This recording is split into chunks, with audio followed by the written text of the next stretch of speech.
বৃষ্টিতে ভিজে বাইক চালানোর আলাদা একটা ফিলিংস আছে ভাই।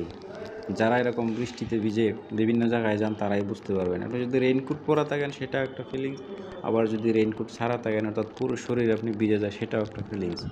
কারণ এই সময় বৃষ্টির সময় শরীরটা ঠান্ডা হয়ে যায়, আর বৃষ্টির ফোঁটাগুলো একটা কেমন হয় যেন বুলেট শরীরে এসে কাটার মতো লাগে। খুব ভালো লাগে জিনিসটা। তবে বৃষ্টিতে বাইক চালালে একটু সাবধান থাকতে হবে, যেহেতু রাস্তাঘাট পিচ্ছিল থাকে। আর এই যে বাম পাশে একটা টেসলা গেল, এই টেসলা থেকে সাবধান।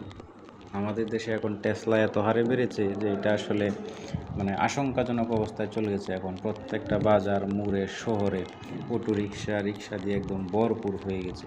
এদের কোনো নিয়ম শৃঙ্খলা নাই, মানে না, সেই জন্য একটু বেশি সাবধান থাকতে হয়। এখন চেষ্টা করি সাবধান থাকতে, বাকিটা আল্লাহর ইচ্ছা। সকলে ভালো থাকেন, সুস্থ থাকেন। আল্লাহ হাফেজ।